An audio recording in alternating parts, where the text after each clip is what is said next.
Hey everyone, I'm Meoang and welcome back to my beginner's guide to Starcraft 2. Today we're going to be going over macro and build orders. Macro refers to the macro management of your economy and your production.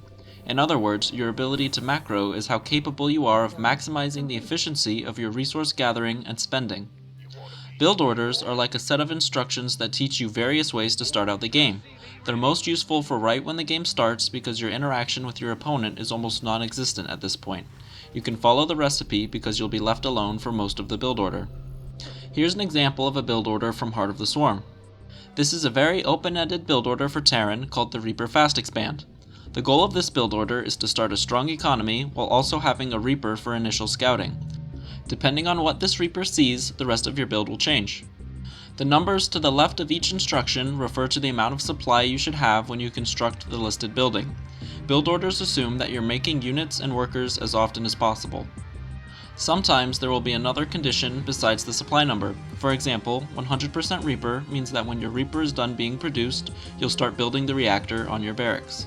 Some build orders can continue on further than this, and they usually have branching paths. For example, if you see that your opponent is trying to rush you, and you are planning on going for mech, you might have to change things up. If your opponent is going for an economic build as well, then you can continue onwards with your mech build by building a factory and using the reactor on the barracks to start producing Hellions, and so on. If you want to go for bio, just build more barracks and get ready to build a second refinery, and then eventually an engineering bay, and so on. Here's how this build order looks. Alright, so this is Heart of the Swarm, so obviously in Legacy of the Void you'll start with 12 workers. So the beginning of this build will be a little different, but you'll get all the ideas by watching this. So right at the beginning I'm just building some workers, I'm waiting until I get up to 9, and then I'll go down to build my supply depot.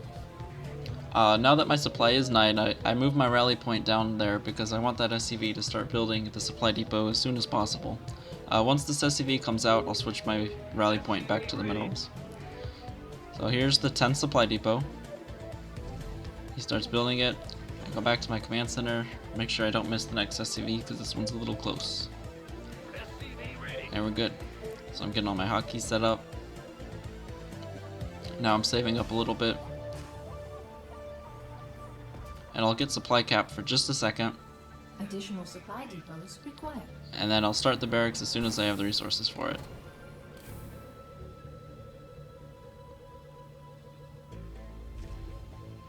Now that the barracks is up on 12, now I gotta make the refinery on 12. This means delaying the next ACV for just a second, but that's okay.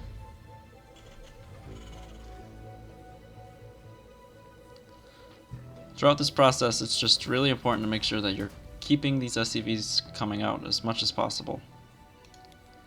See, I've got the next one ready, and I've got the next one ready too, because I know that I'm not going to build something again until 15 supply. Once the reactor is done, I get 2 more guys on it as quickly as possible. And now I'm getting ready to save up for my orbital command and my Reaper. So the barracks will finish first, and then once that SCV comes out, we'll switch the command center into an orbital command. And there's the 15 orbital command, and there's the 15 Reaper. Now I kind of just sit and wait for a while. My minerals will go up a little bit, but that's because I'm saving up for my next base. I'm getting the rally point for the Reaper ready, and on 17 is when I want to expand. Upgrade complete. So there's my first mule. Once the upgrade is done, I started my SCV on 17. I'm going to move an SCV down to build the next command center, and as soon as that Reaper is done, I want to build a reactor, but I had to float it. Then here comes the command center. Then I need to build a supply depot. This supply depot is pretty important. You want to build it right away because you'll get supply blocked. You can't really avoid getting supply blocked for just a little bit when you're doing this build, but again, it's okay. So there's the supply depot getting ready. Once the Reaper is done and I get to 20, I'll start building my bunker down here. So I'm going to take the Reaper and find out what my opponent is doing. Depending on what they're doing, I might change up my build a little bit. This SCV is going down to start the bunker on 20. Add-on complete. And that's the whole build at the beginning. Everything flows really smooth and it's all tight. It's nice. So I come down here with my Reaper and I see he's got a Roach Warren, some Zerglings, but he's also expanded. So it's not some crazy all-in just yet, so I'm safe to keep going with my build, but I might want to be cautious with this Reaper and keep watching him for a little while. Once you've figured out how the game works, you've picked a race, and you're ready to start learning to play that race well, the single most important thing to start learning is how to macro well. With macro, there are a few general principles. First, make sure that all of your production buildings are always producing something. If you're Terran or Protoss, you need to constantly be producing workers from all of your bases until late game, and your production buildings need to always be making army. If you're Zerg, you need to decide how to prioritize workers and army, or a little of both, but make sure you're always making something. Second, make sure you're spending your resources. Throughout the game, you need to constantly be looking to the top right to see how many resources you have. If they start climbing up to the thousands and you don't have a plan to spend them all at once, you should be building or producing something.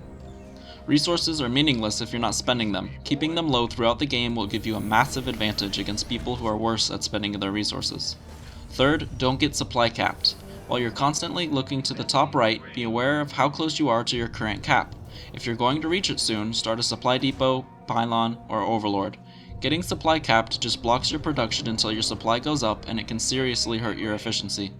Fourth, make sure that you're utilizing your race's macro mechanic. If you're Terran, make sure you're dropping mules when you have energy or have a plan to drop several at once, at a new base for example. If you're Zerg, make sure all of your hatcheries are constantly being injected with larvae by the queens. If you're Protoss, make sure your chrono boost is being used where you need it. Fifth, make sure that you're getting upgrades for your units. Know what kind of compositions you're going to be using ahead of time and start these upgrades. I remember when I first started playing, once I started consistently getting upgrades, I went from bronze to gold very quickly. Sixth, and this is often most difficult for beginners, make sure that you're expanding to new locations when you need to. If you sit on two bases for too long without a plan, your opponent could just expand several times and take a huge lead. When starting out, the general rule is that when you have more resources than you know what to do with, you either need to expand to a new base or you need to build more production buildings. Those are the basic ideas behind macro. If I can stress one thing above all else, it's that you need to be spending your resources constantly. It should bother you when you see them starting to get high, and you should find a way to spend them. All of this will take a while to internalize, so just start playing some games and try to keep it all in the back of your head. Build routines and habits that help your production stay efficient. The next video is going to be the last one in the series, and it will just be a brief conclusion and some ideas about where my videos will go after the series. Thanks for watching, guys. Now go start practicing for Legacy of the Void.